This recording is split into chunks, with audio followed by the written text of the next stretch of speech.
మీకు మీ కుటుంబాలకు యాపీ సబాత్ శుభాకాంక్షలు తెలియపరుస్తున్నాము. ఈ కార్యక్రమాన్ని వీక్షిస్తున్న మీ అందరికీ షలోమ్ సబాత్ శుభాకాంక్షలు. ఈ కార్యక్రమాన్ని వీక్షిస్తున్న మీ అందరికీ నా ప్రేమపూర్వకమైన సబాత్ శుభాకాంక్షలు తెలియపరుస్తున్నాను. తండ్రి మనందరినీ కూడా ఈ కార్యక్రమాన్ని చూసే వారందరినీ ఆశీర్వదించునుగాక. తండ్రికి చేసిన మేలులకై గడిచిన కాలమంతా మన కాపాడుతున్న యావేకి మహిమ చెల్లిస్తూ ఒక పాట విందాం. తండ్రికి మహిమ కలుగునుగాక. హల్లెలూయా. ఆయన చేసిన ఉపకారాలు బట్టి ఆయన్ని ఘనపరుస్తూ ఆయన నామాన్ని హెచ్చిస్తూ ఆయన్ని స్తుతిస్తాం. ఆయనకి మహిమ కలుగునుగాక. హల్లెలూయా.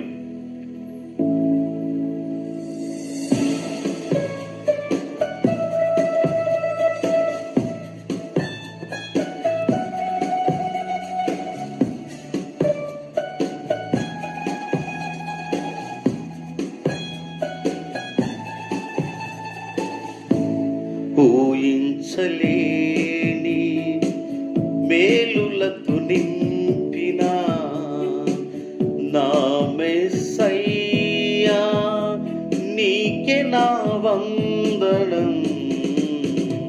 ఊహించలేని మేలులతో నింపిన మా మెస్సయ్యా, నీకే మా వందనం.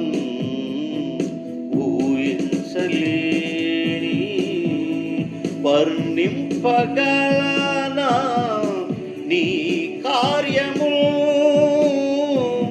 వివరింపగలనా నీ మేలులం. వర్ణింపగలనా నీ కార్యము, వివరింపగలనా నీ మేలులం. ఊహించలేని మేలులతో నింపిన నా మెస్సయ్యా, నీకు మా వందనం. ఊహించలేని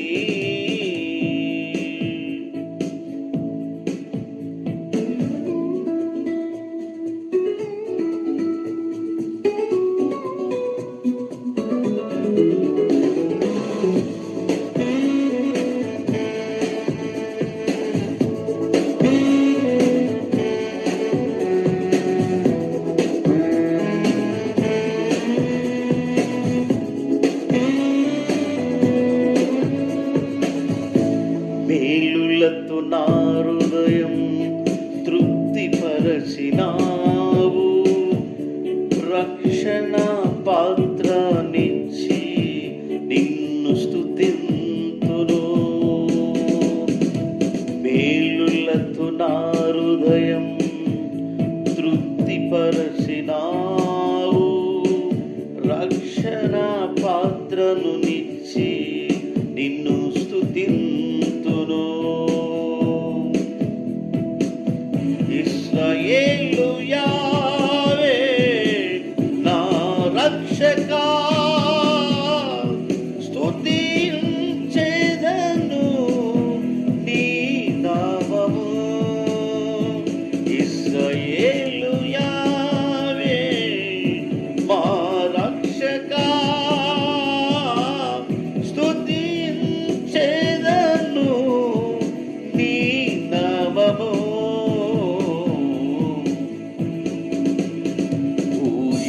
ఊహించలేని మేలులతో నింపిన మా మెస్సయ్యా, నీకు మా వందనం.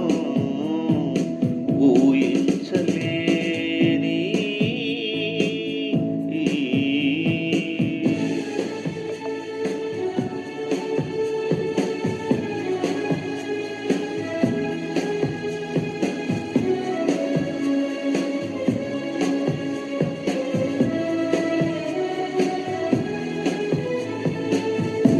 నా దీన స్థితిని నీవు మార్చినావు.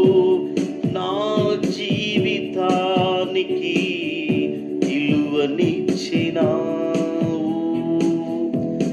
నా దీన స్థితిని నీవు మార్చినావు, నా జీవితానికి విలువనిచ్చినావు.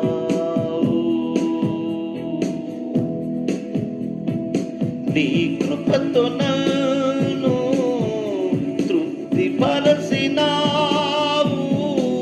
నీ సన్నిధి నాకు తోడునిచ్చినావు.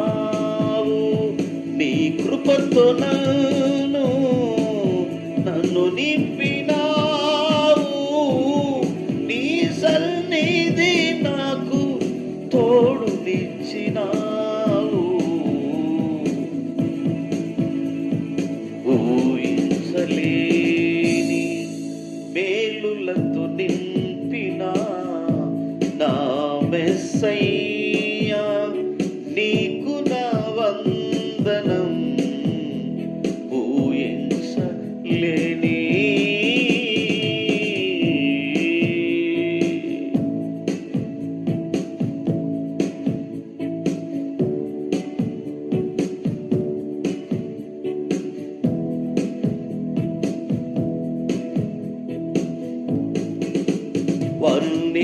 వర్ణింపగలనా నీ కార్యము,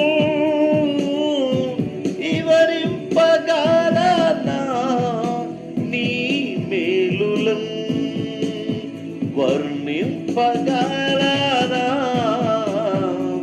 నీ కార్యము,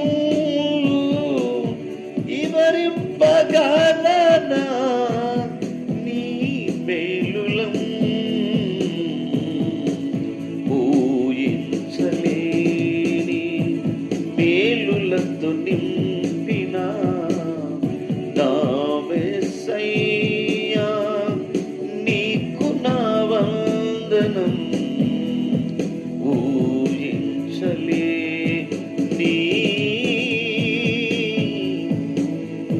హల్లెలూయా.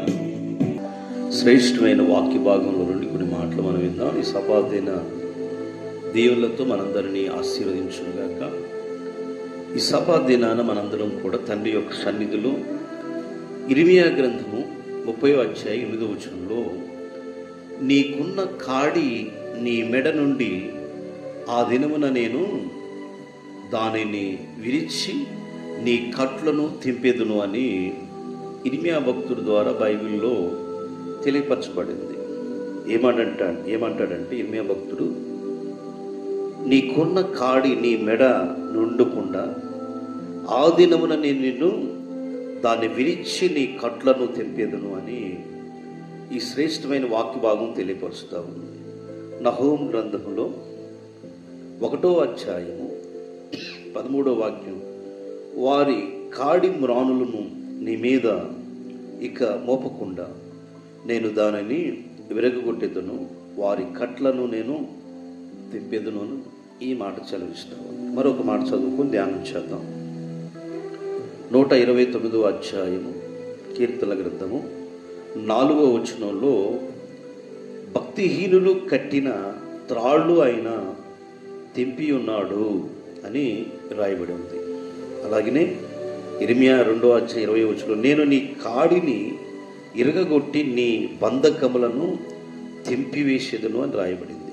అలాగే కీర్తన 124 7వ వచనంలో, మన ప్రాణము వేటగాడి ఊరి నుండి తప్పించుకొని ఉన్నది, ఉరి తెంపబడినట్లుగా మనము తప్పించుకొని తప్పించుతున్నామని లేఖనం రాయబడింది.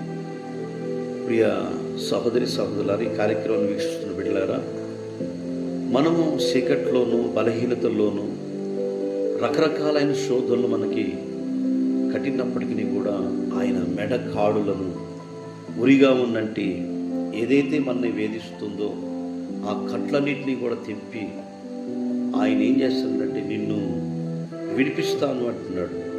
చీకట్లో ఉన్నవారిని విడిపించడానికి మ్రాను తాళ్ళను, అంటే తాళ్ళు వేసుకుంటారు చాలామంది. ఇప్పుడు ప్రశ్నగా కాళ్ళకు తాళ్ళు వేసుకుంటూ ఉన్నారు. ప్రియ సహోదరి సహోదరులు, మనము మన ప్రాణానికి నెమ్మది కలుగుటకై ఏటగాడి ఊడిలో నుండి తప్పించుకొని ఉన్నది ఉరి తెంపబడినట్లుగా ఈరోజు మనము తప్పించుకొని ఉన్నామన్నాడు. దేనివల్ల తప్పించుకున్నామంటే యాశ్వమశే వారి రక్తం ద్వారా, ఆయన ఇచ్చినట్టు బలము ద్వారా మన కొరకు ప్రాణం పెట్టినట్టు యాశ్వమశే వారు మన చీకట్లో నుండి వెలుగులోకి పిలిచి మనం అనుభవించాల్సినటువంటి ఆ కష్టం, బాధ, మనం మోయాల్సిన సిలువ, ఆ వేదన తెంపివేసి, ఆ కట్లు తెంపివేసి, మన మీద ఉన్న నిందను తెంపివేసి, ఐగుప్తులో ఉన్నట్టు బానిసత్వం నుండి ఇజ్రాయిల్ ఇడిపించినట్లుగా మన్ను కూడా ఆయన ఇడిపించి ఒక స్వాతంత్రాన్ని, పాపం చేయడానికి స్వతంత్రం కాదండి, ఒక మంచి స్వతంత్రాన్ని మనకి ఇచ్చినట్లుగా రాయబడి. ప్రియ సహోదరి సహోదరులారా, లోకస్వార్తలో రాయబడి ఉంటుంది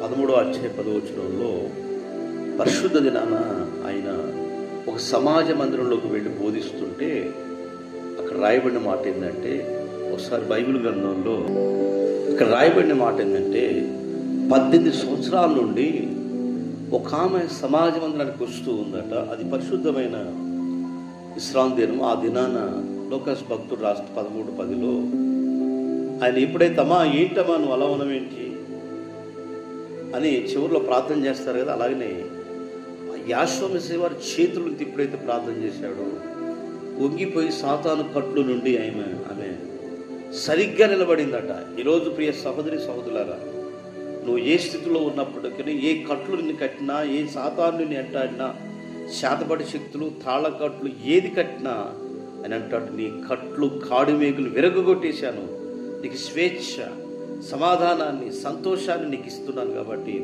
పొందుకోవని ఈ వాక్యం తెలియపరుస్తుంది. కాబట్టి ప్రియ సహోదరి సహోదరుల, మనము ఆయన యొక్క సన్నిధిలో సమాధానపు కట్లు ఇడిపించబడి ఆయన ద్వారా మనం బయటకు వచ్చాం కాబట్టి సాతాను మనం ఏం చేయదు. కాబట్టి ఈ పవిత్రమైన దినాన, ఈ ప్రారంభ దినాల్లో ఉదయం సాయంత్రాలలో మీరు ఏ క్షణమైన వాక్యం వింటున్నారో ప్రియ సహోదరి సహోదరులారా, మీకు ఏదైతే సాతాను మీరు కట్టి ఉందో అది విడిపించడానికి ఈరోజు రక్షకుడు మన ముందు ఉన్నాడు. కాబట్టి మనం అందరం కూడా అట్టి కృపలో, అట్టి ధన్యతలో పొందేవారమై ప్రతిరోజు మానుకోవడానికి మందిరంలో ప్రతి ఇస్లాం దినాన, సభా దినాన ఆశ్రయించే భక్తులుగాను ఆయన బిడ్డలుగా ఉందాము. అట్టి కృపా ధన్యత మనందరి మీద నింపునుగాక. ప్రార్థన. మహాగరుడైన తండ్రి, పరిశుద్ధుడా, నువ్వు చేసిన మేలులకే మీకే వేలాది కోట్ల స్తోత్రాలు చెల్లిస్తున్నాం, స్తుతి స్తోత్రాలు చెల్లిస్తున్నాం. అయ్యా, మా కట్లన్నింటినీ విడిపించి మహిమ నుండి అధిక మహిమలుగా మనం తీసుకుని వచ్చినందుకు వందనాలు.